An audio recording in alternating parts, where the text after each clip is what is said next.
Greetings everyone, back for another installment of Stat Inference 5114.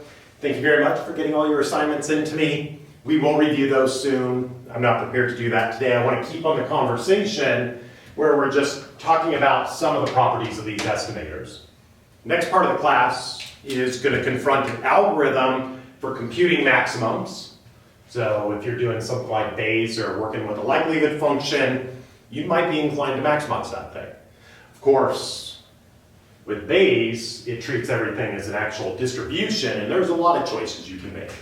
And so, just kind of a fast forward, there are moment matchers out there in the Bayesian universe, in the empirical Bayesian universe.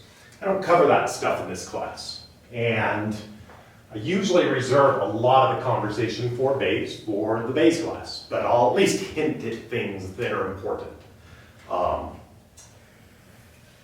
But again, maybe it doesn't matter how you come up with an estimator, it just depends on what are the properties of the estimators. Let's talk about one such property, consistency. This is always important. Generally, I would say if you have estimators that are not consistent, then I don't want to even discuss them. So consistency just means this, that as n gets real big, to infinity, your estimator, this is your estimator right here,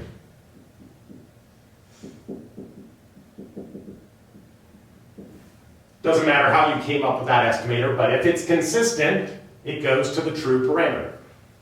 And this could be high dimensional if you want it, a scalar, or whatever it is. Just goes to the right thing. Cool. I like estimators that do that. Is I have all of the data, I should know what the truth is. And I would say you don't even need to do statistics. So if you have everything, you know what the truth is, effectively. And so this is a good sanity check, but it's not a good property on its own. I will point out that all of these techniques are going to be consistent under suitable regularity conditions.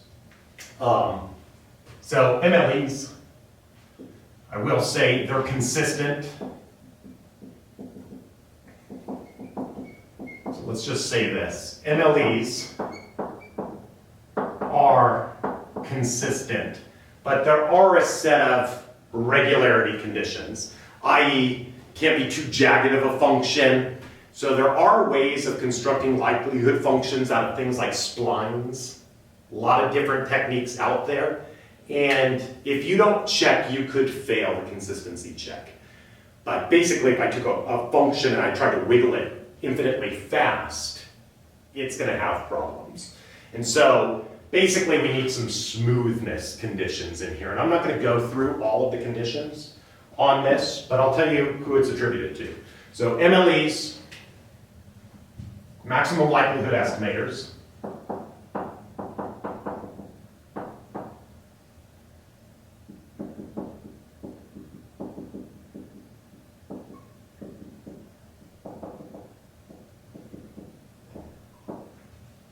are consistent. And I'm just going to write down a name for you. This is attributed to von Mises. Von Mises. So a lot of times you'll hear statisticians run around and say, I like likelihood-based estimators, and if they don't want to deal with the likelihood principle, they might just invoke, hey, this thing is consistent, it goes to the right stuff. So you can look that up on Wikipedia if you'd like. Question? Question, does the mean Cramer lower bound must exist for the MLE estimator? So what's that? Does the mean for the Cramer bound must exist? The mean for the Cramer bound. Lower bound must exist for the MLE estimator. That is the question. The mean for the Cramer lower bound. Yes. Why not just the Cramer lower bound? So Cramer question. Okay, so we're jumping ahead a little bit. I misread it. Yeah, there's all kinds of problems here. How did I misread it? Does that mean does that mean Cramer lower bound must exist for the MLE estimator? So does that mean the Cramer lower bound must exist for the MLE estimators. Yeah, there's going to be those sort of conditions where you have the same condition where I need to be able to invoke de finiti and spin everything around. So that usually means that, so we're jumping way ahead, and I always get a little bit frustrated with this, but it's a good question. If you're familiar with what the Kramer-Rao lower bound says, and that's what the question is all about, it's a lower bound on the variance of an estimator.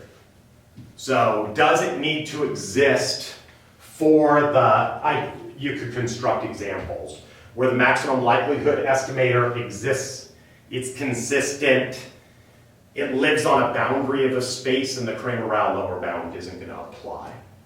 So I don't think so. I don't think that's the necessary condition. But if you did have it, then the MLE probably is going to yield some pretty decent estimators. So I think there's a statement you can make about the converse of this. This could be a fun game if we just embark every moment with what's coming up. So I do like these things, but we're going to have to figure out a way to project these questions so that we can keep the class coherent. Okay. So now I'm off topic. Smooth regularity conditions, MLEs, are going to exist, computable. Likelihood function should have something that's a maximum. Wouldn't be too good for you if it shoots off to infinity, though.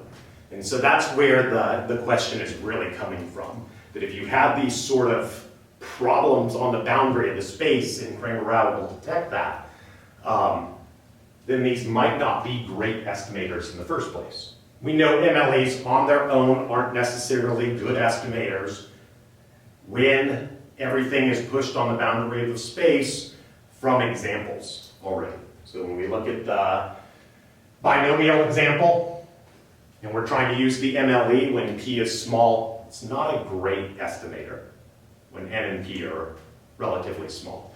It'll still work though. And so, still consistent. But anyway, if you take a advanced statistical inference class, PhD students here are required to take that, or something like measure theory, you'll confront this, the consistency of an MLE.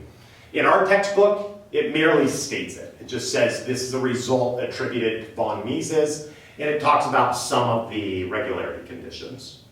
It doesn't apply any proofs. And so a proof of this is beyond the scope of our class. Saying that, MLEs are consistent, so check. Under suitable regularity conditions. Lots of non-parametric analyses that people will come up with where you can have some problems here. Bayesian techniques, semi-parametric techniques, you can have some problems as well with consistency there. But I will say, if the MLE is consistent, then the Bayes estimator is also consistent. So let me just write that down. So from von Mises, we get this nice property that Bayes estimators are consistent.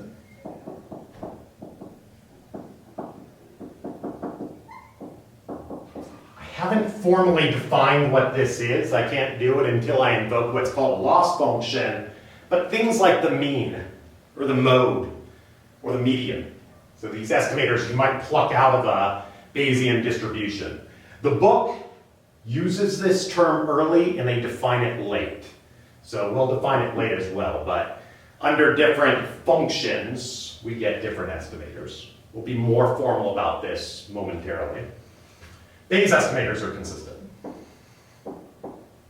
And there's a little caveat to this. So long as the prior distribution at the truth is not zero. Okay? So long as the prior is reasonable, I'll just put.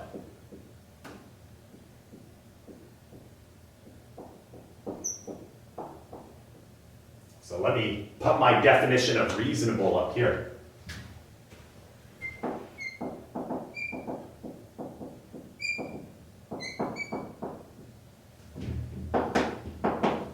places non-zero mass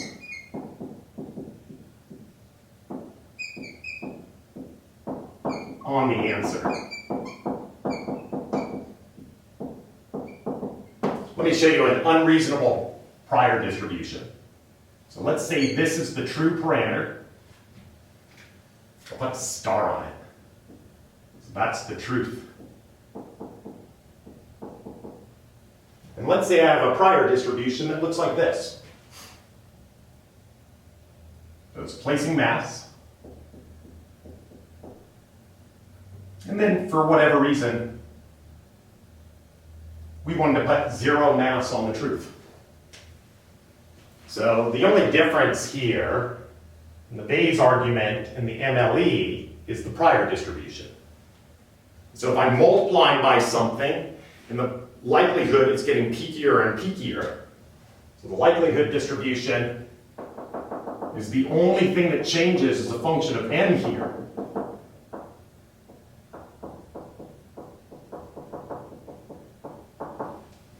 So it's peaking, but I keep multiplying things in that area by zero. All of a sudden my posterior is going to go berserk. So it's never going to place mass on the truth. And so any reasonable prior, where you do place positive mass on the truth, the Bayes estimator will be consistent because the likelihood is consistent. So it's peaking. So I think that's pretty easy to see so long as you buy this. Me a little while in grad school to really tackle this proof. And so you'll get an attempt if you want to go far down the mathematical statistical pathway. One question we might have are moms consistent? And there's some conditions on that as well.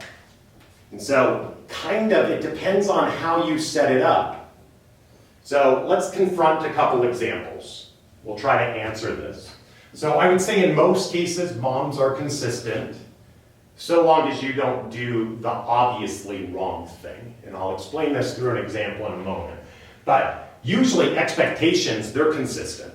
So your expectations, by the law of large numbers, or central limit theorem or something like that, they're going to be zooming in on the correct stuff. Now, of course, in something like a Cauchy example, the moments don't exist for you to play around with. So you might be able to do a maximum likelihood sort of estimator. You might be able to do some sort of a Bayesian estimator, but the method of moment technique is going to fail just by construction. You don't have the moments. So almost consistent. So I would say almost consistent if the moments are well behaved. But it can be a little bit worse than this, and I'll show you an example. And so we can say that, yeah, those aren't consistent under very loose regularity conditions, i.e. your likelihood functions are well behaved and not spiky all over the place. Then you're going to get consistency out of the MLE as well. So this will hone in on the correct thing. So a bad example, the homework example with the odds ratio, that's not an example of the MLE not being consistent. That if n started to crank up, that MLE would pull right into the right place. So the likelihood would do the right thing. The beta distribution or the beta prime distribution would also pull into the right place as well. So those likelihoods are relatively well behaved, but you have to analyze what that answer really is. So Bayes consistent because MLEs, and almost, so long as the expectations have the parameters in them. So that's what I'm really going to say. So let's just generalize a little bit. So this is the method of moment technique. I match moments. So here are the theoretical moments, and here are the empirical moments. So it just averages. And as soon as I match them to each other and I solve for all of the parameters, so in my notation, my parameters are theta 1 through theta p. So we'll just generalize this and say we have p parameters we need to estimate. So I set up p equations. As soon as I match it and I solve for those parameters, I call that theta hat mom. There's something that can go wrong here. Is that these equations might not be functions of all of those parameters. And so if you don't have all of these parameters appear in these p equations, you might not solve for one correctly. I'll give you an example in a moment. So what you can do is you can take expectations of functions of these things, so long as you can solve them over here. So what you're really going to do is you're going to work through p expectations. They don't have to be these actual p moments. And you'll set them into the empirical thing that you're calculating over. And so I'll just say, or expectations of functions.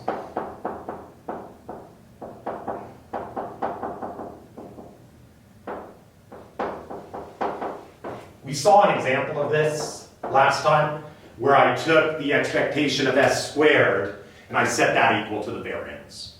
So I set an expectation of a function, sum of the squared residuals from x bar divided by n minus 1.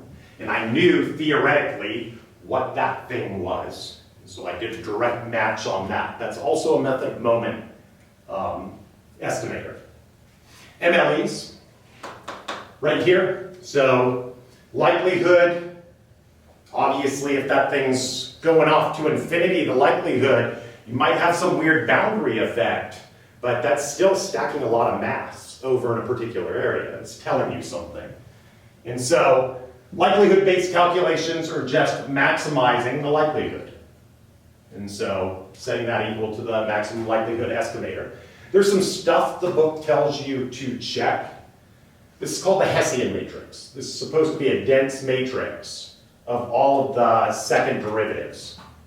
I'm using the log likelihood right here, so it's usually what we play around with. I take this second derivative right here with respect to the first parameter. I put that into the first place. And then I look over the partial derivatives, the mixed partials. So when I do that everywhere else in this matrix, I fill in those mixed partials. Down here in the corner is the second derivative with respect to the p variable. So it's just a second derivative matrix that has a name. It's called the Hessian matrix. And it measures a whole bunch of stuff for us. This is really checking the second derivative test in disguise. So how do you do the second derivative test in high dimensions?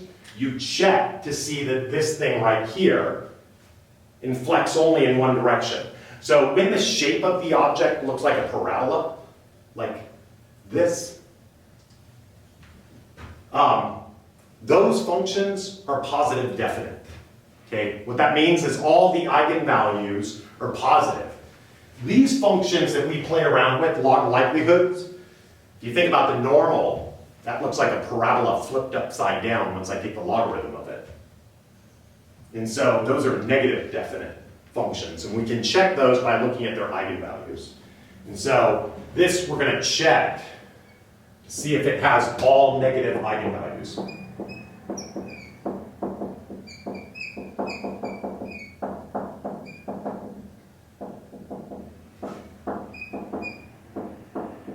This isn't a requirement for the technique. It just makes the math a lot easier. Checking for maximums, then all I have to do is do this very easy problem. If they're all negative, right there, then the function looks like this. And it means that the maximum that I'm going to find is going to be, or whatever maximum I find, is going to be the global maximum. Local maxes are global maxes.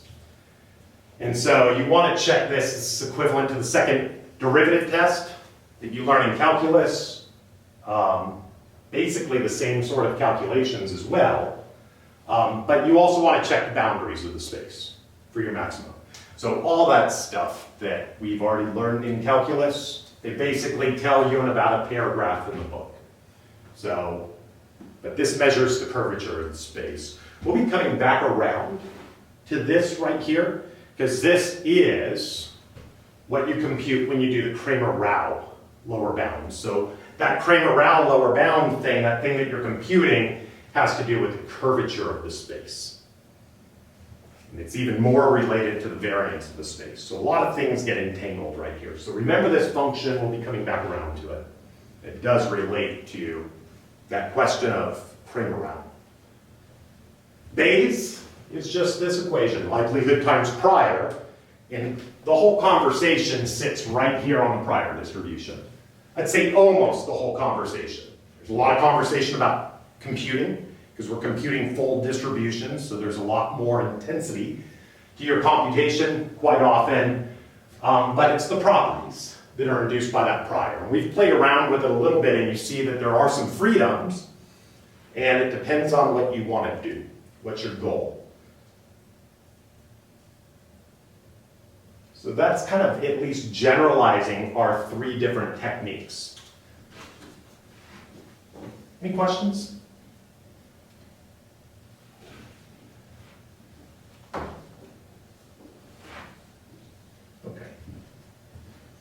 So let's talk about a few properties. These are things that we kind of already know. So invariance of the MLE. Let's go there. Oh, let's hold on. Let's look at an example or two. Talk about method of moments just a little bit more.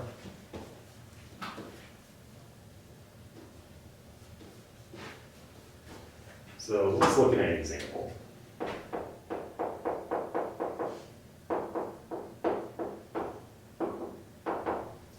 Say we have some xi's coming from our old friend, the uniform distribution. And I'll say this one is between negative theta and theta.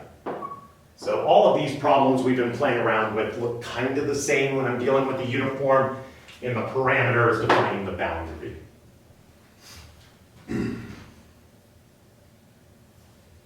Say we get n data points. Everything's IID. Let's just look at what I was alluding to when I was saying if your parameters don't appear in those first moments, technique's going to fail for method of moments. So let's just look at this. Expectation of x.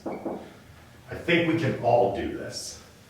I know everybody wishes they were in class so that they could answer what this is. Let's just draw a picture.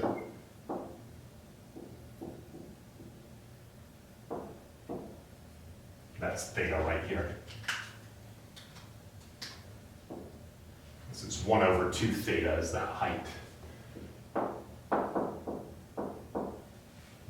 it's flat between those. Where's the mean? 0. So that's not going to be very useful to you.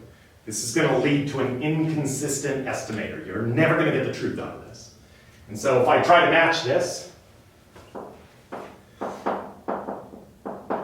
and I try to solve for theta, you'll notice no thetas appear right there, so boo-hoo, you're out of luck. Bad technique.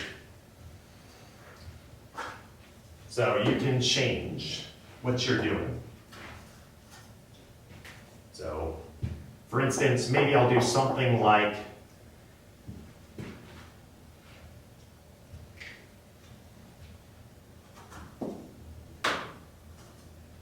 maybe I'll look at the variance of x, and I can probably compute this. I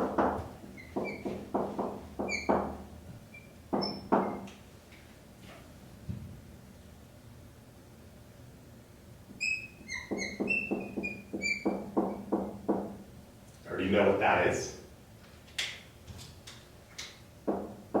That's 0. But this certainly isn't. We could do that. So this wouldn't be too difficult to do. I'll let you do this, but it's this. So simple probability calculation, if you will. So what is this thing? X, 1 over 2 theta, right here, squared, dx, between negative infinity, or negative theta to theta. So straightforward calculation. And I could say this thing right here is maybe our old friend. So I might come up with something, and I might say this is about s squared. And I match those two things. Lots of freedoms right here. So method of moment techniques, a lot of things are method of moment techniques. Probably could have matched some other stuff as well. But this thing right here. Something that I could plausibly match. And then I could solve for theta in all of this. So a mom estimator. And there's lots of choices. This might look arbitrary to you because it was arbitrary. But this one would be theta hat mom would be equal to 3 times s squared square root. And maybe that's a good estimator, or maybe it's not. And so I would probably wager I could do a lot better than that. If you give me certain criterion that you're going to measure me against, I could probably beat that. But it's consistent. So I'll say this.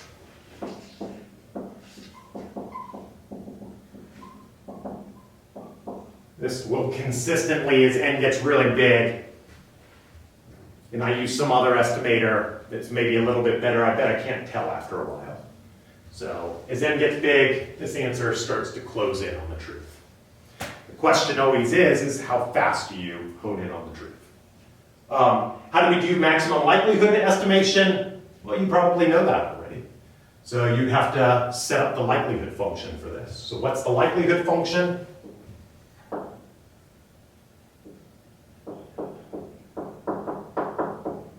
That thing looks just like this.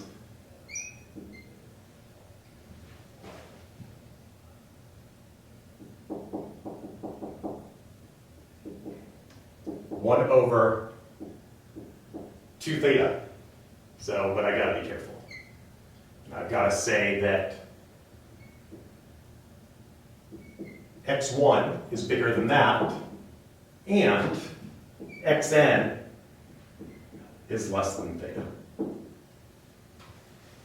And so I know what my sufficient statistics are, my min sufficient statistics.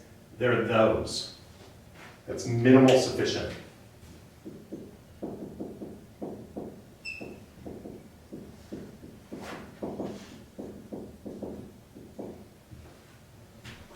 And then I could solve for the maximum likelihood estimates. And so this part of the function right here is telling me that if theta gets really, really big, you'll notice that this part comes out, and this is proportional to 1 over theta to the n. So it's basically telling you theta can't get too big over here. And so what is this budged up against? It's one of those 2 points. And so think about that a little bit. But this is your damping function right here. So when you go to maximize this thing, you're going to want to hone in over there. The Bayesian answer is going to just put a prior on there and treat everything as a distribution. We'll say this, Bayesian prior.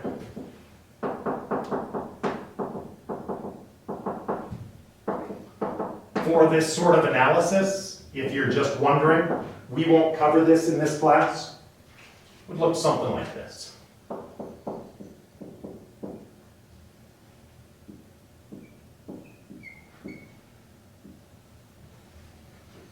Where this is a knob you can tune.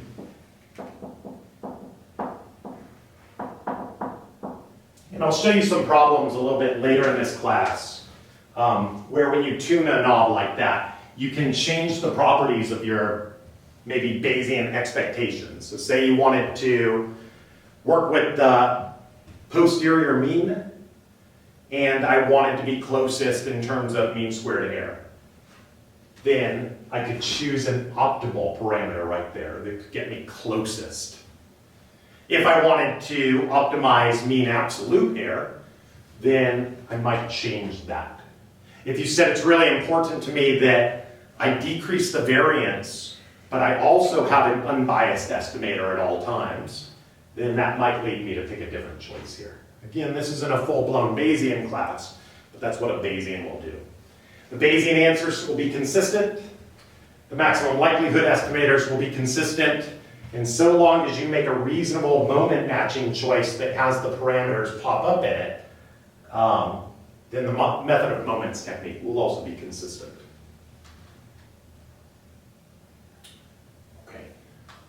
let's talk about this. It's about what we were playing around with last time. I want to give you a proof. The proof is probably the easiest proof we do in class.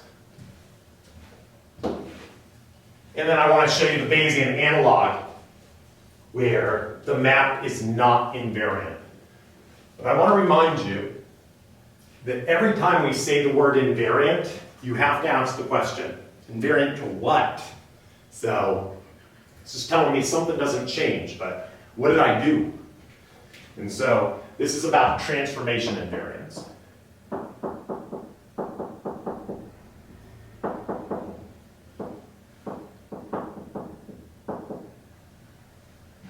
So MLEs are transform invariant. Let me write this down.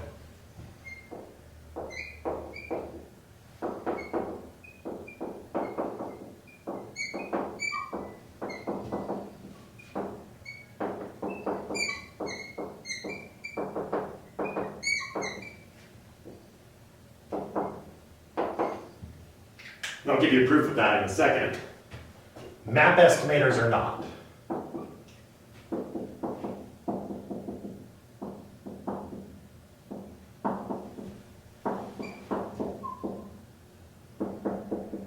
And I should say necessarily. There are cases where they are.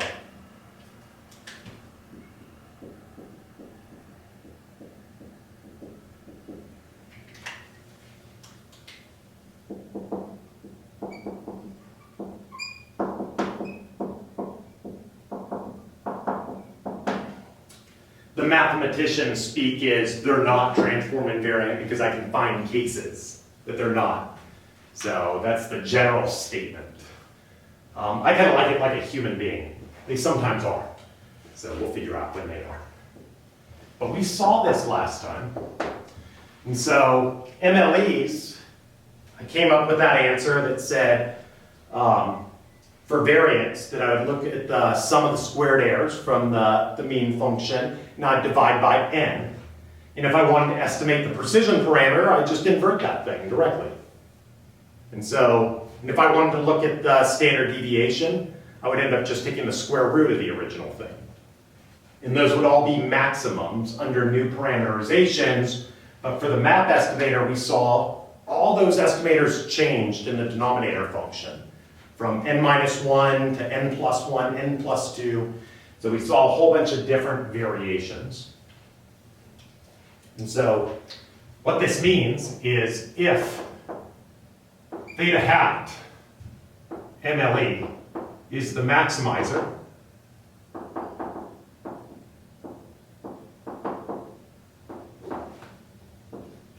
I like my logs, so I'll just stick with them, but it's really just likelihood. Same thing, monotonic function. So if that's true, so if I solve this thing,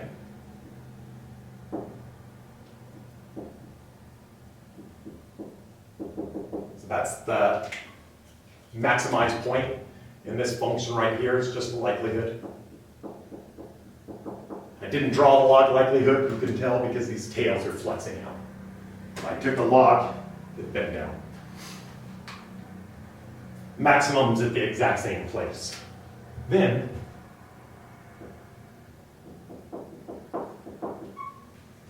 if I were interested in this new parameter,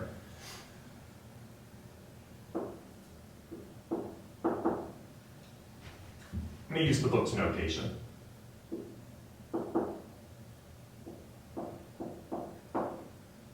I usually use g right there, but it's just a transform function. So this is just a transform.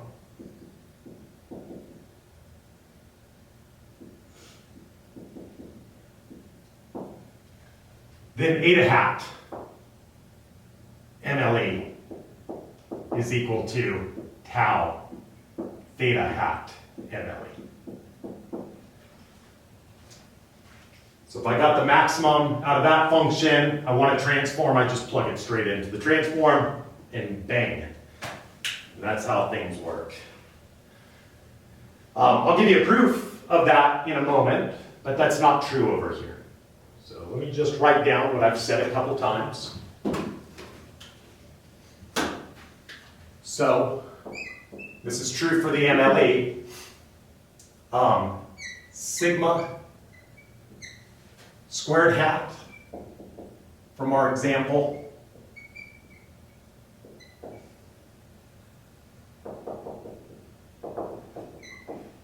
is equal to sum of the xi's minus x bar squared over n.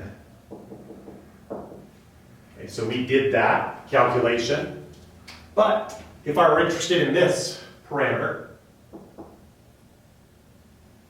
phi hat, where phi is just 1 over sigma squared. This is the precision parameter. This thing is just equal to this.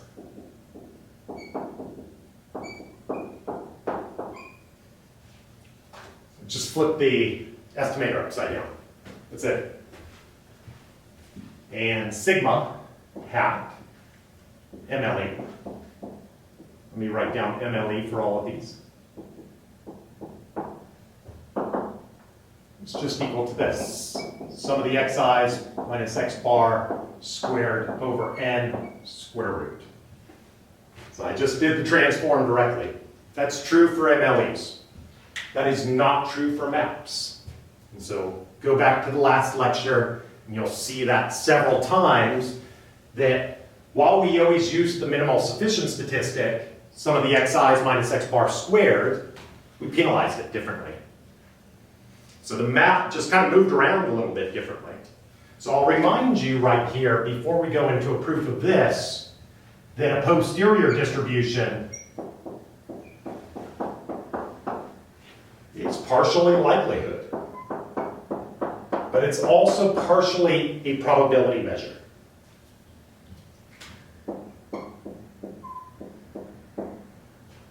So if I'm going to transform this right here, I can't just plug in the old parameter. I need to play around with that Jacobian function. And so if eta is invertible, I could write something like this down. So I might do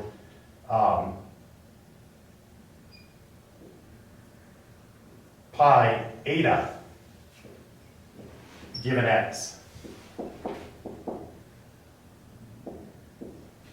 This is going to be proportional to the likelihood function, same parametric form, but now every time I see theta, I'm going to plug in tau inverse eta.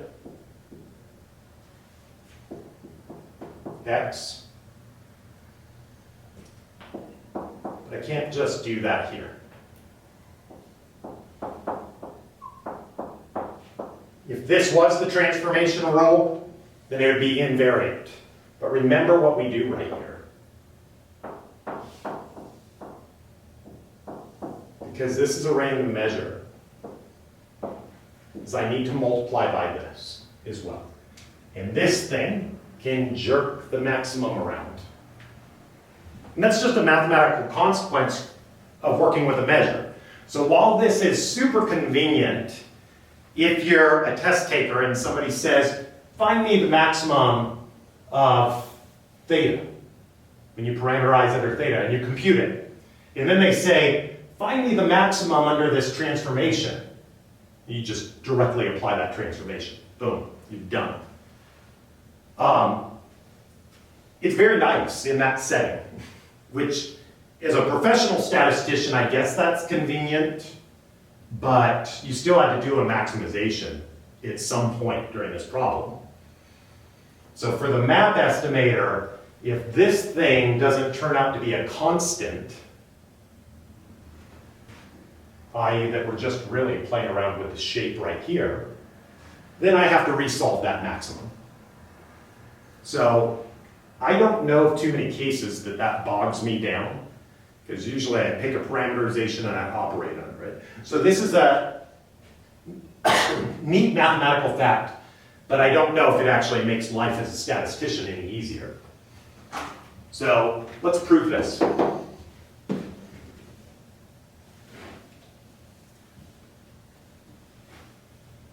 So MLAs are invariant.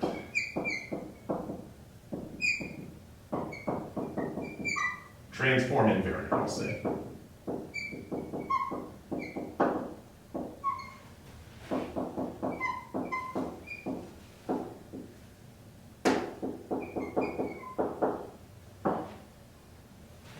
embellish this, write the word proof.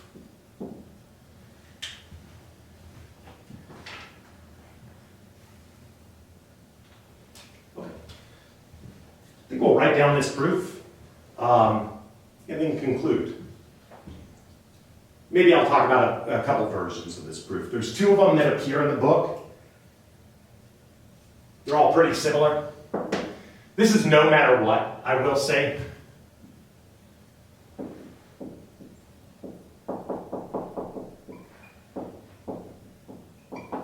But the proof varies in complexity depending on if you'll allow me to invert tau. So sometimes I can't write down that inversion function, or the inversion maps to multiple places. And so it's not one-to-one. So let's do the proof first, one-to-one case, and then we can clean it up.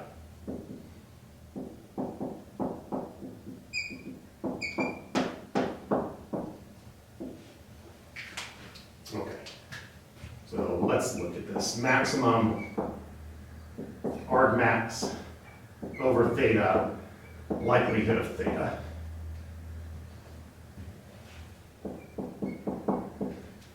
And I can write this down just a little bit differently. So I'm going to write that down as likelihood. Instead of using theta's name, I'm going to write this down as tau inverse eta. Give it x. That's the whole proof. That really is it.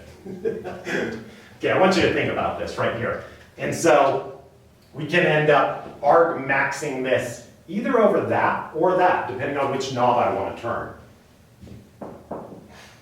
But this really is the arg maximizer over eta. These are equal to each other. Let's see how I want to say this.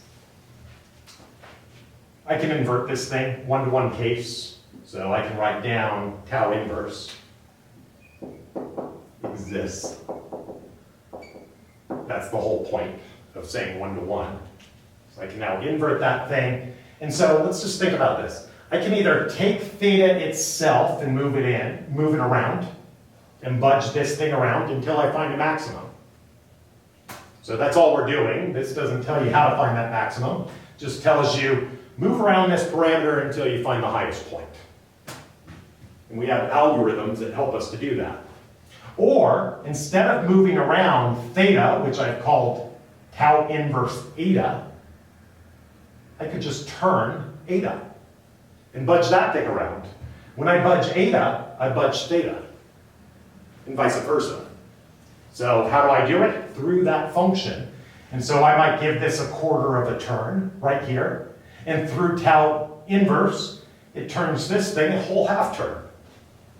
It's kind of how I think about it. This can be a weird function right here. But I think of this as like gears.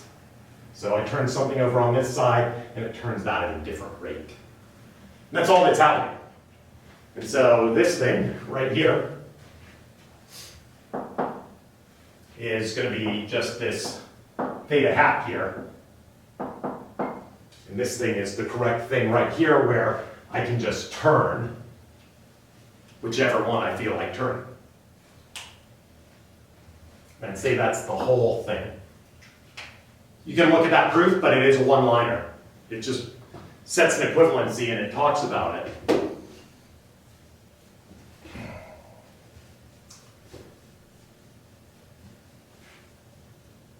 So I guess the whole thing here is, this is eta hat MLE, which is equal to tau theta hat MLE. You're really just getting that through this direct connection. Saying that, if the function isn't one-to-one, this same thing happens. It's just that you don't get to see all the gears connect easily. And so they just change this step just a little bit if you can't write it down. If tau inverse does not exist,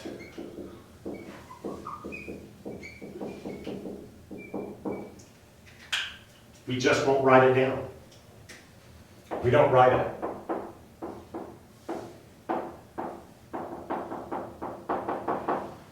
Instead,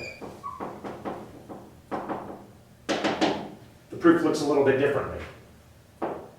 So I've got theta given x.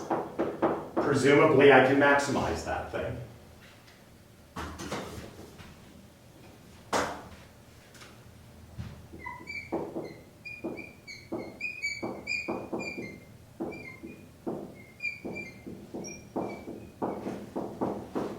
Presumably I can maximize that. So ISE students are like, nice presumption. How do you plan on doing it? That's what you study.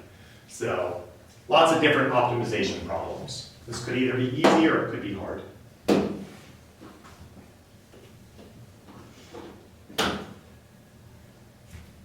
So if I want to play around with eta, I have to write it down. So I'm going to just write down that this function right here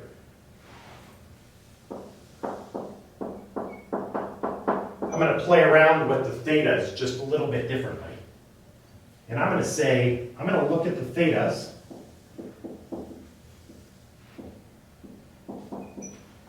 such that, so this is the set of thetas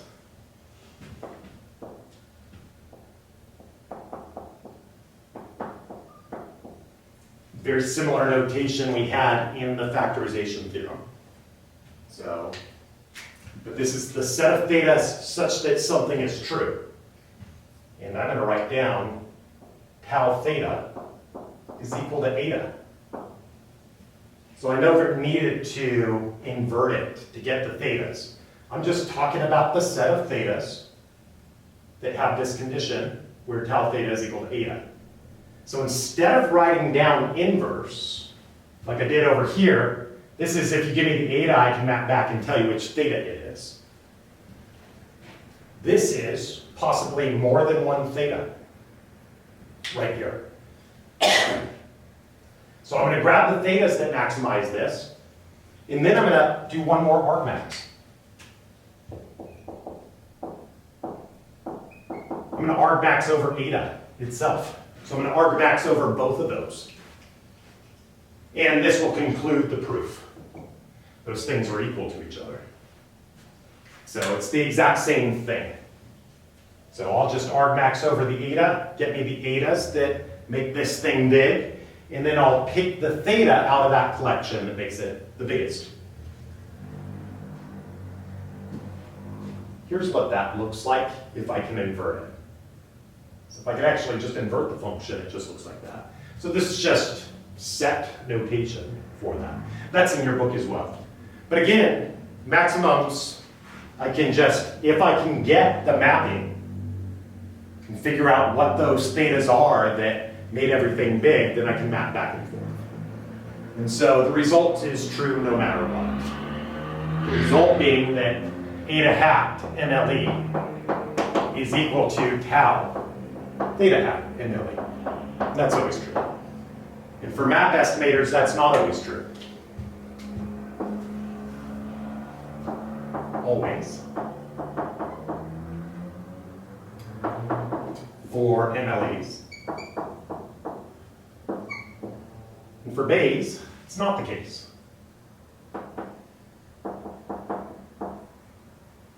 Eta hat map doesn't need to equal to tau theta hat map.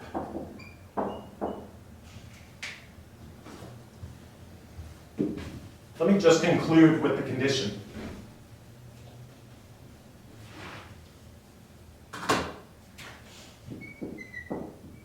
But eta hat map is equal to tau theta hat map.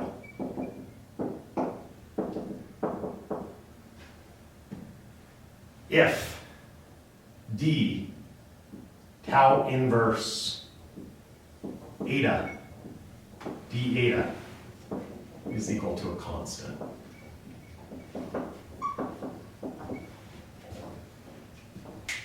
So going back to the board, where the only difference in just plugging and chugging everything in was the Jacobian term. And this is a constant if and only if the transform tau whatever inverse eta is linear. Just a linear function. Something like this. So if that's true, that will be a constant. And everything will work out nicely. So I don't know where that's useful other than just don't make the mistake. Certainly makes test taking easier and finding maximizations.